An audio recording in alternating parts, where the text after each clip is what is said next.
ഞാൻ ഈ അരമുറി തേങ്ങയും കൊണ്ട് എന്താ പരിപാടി എന്നല്ലേ, ഒരു 4 മണി പലഹാരം ഉണ്ടാക്കാനാണ് കേട്ടോ. അപ്പോൾ രാവിലെ ഇന്ന് ആഹാരം കഴിക്കാൻ കുറച്ചധികം വൈകിയിട്ടുണ്ട്. അപ്പോൾ ചോറും നല്ല കുമ്പളങ്ങി ഇട്ട മോരുകറിയും അതുപോലെ തന്നെ ക്യാബേജ് തോരനെല്ലാം കൂട്ടി രാവിലത്തെ ആഹാരവും കഴിച്ചു കേട്ടോ.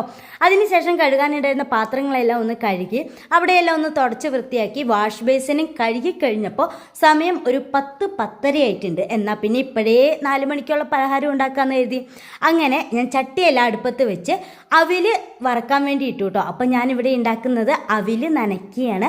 അതായത് അവിൽ വിളയിച്ചത് എന്നൊക്കെ പലയിടത്തും പറയുന്നത് കേട്ടിട്ടുണ്ട് കേട്ടോ. ആരൊക്കെ ഇങ്ങനെ അവിൽ വറുത്തിട്ട് ഉപയോഗിക്കാറുണ്ടെന്ന് എനിക്ക് വലിയ പിടുത്തമില്ല. അങ്ങനെയുള്ളവരൊന്ന് കമൻറ്റ് ചെയ്യണേ. അപ്പോൾ എൻ്റെ ചാനൽ ഇഷ്ടമായ സബ്സ്ക്രൈബും കൂടി അതിൻ്റെ കൂട്ടത്തിൽ നിന്ന് ചെയ്യണേ. അതിലേക്ക് ഞാൻ അരമുറി തേങ്ങ ചിരകിയത്, പിന്നെ എൻ്റെ ശർക്കര ഫ്രിഡ്ജിലിരുന്ന് ഭയങ്കരമായിട്ട് അങ്ങ് തണുത്ത് പോയിട്ടുണ്ട്. എന്നാലും കുഴപ്പമില്ല, അതിൽ കൂട്ടി ചേർക്കാനുള്ളതല്ലേ, അപ്പോൾ അതും അങ്ങ് ചേർത്ത് കൊടുത്തിട്ടുണ്ട് കേട്ടോ. പിന്നെ അതിലേക്ക് ആവശ്യത്തിന് നമ്മുടെ നല്ല ജീരകം, അതായത് ചെറിയ ജീരകം ചേർത്ത് കൊടുക്കുന്നുണ്ട്. ഏലയ്ക്ക് ഇഷ്ടമുള്ളവർക്ക് അതൊക്കെ ചേർക്കാം കേട്ടോ. പക്ഷെ ഞാൻ അത്രയ്ക്കങ്ങ് ആർഭാടം കാണിക്കുന്നില്ല. പിന്നെ എൻ്റെ സ്വന്തം കൈകൊണ്ട് ഇവ 3 നന്നായി കൂട്ടി കുഴച്ച് നല്ല രീതിയിൽ എടുക്കുന്നുണ്ട്. അപ്പോൾ ഇതിപ്പോഴേ ഉണ്ടാക്കി വെക്കുന്നതുകൊണ്ട് വൈകുന്നേരം ആകുമ്പോൾ ഈ സാധനം സെറ്റാണ് മക്കളെ. അപ്പോൾ ഇഷ്ടമായാലും സബ്സ്ക്രൈബ് ചെയ്യുക, ലൈക്ക് ചെയ്യുക, ഷെയർ ചെയ്യുക. Okay, by.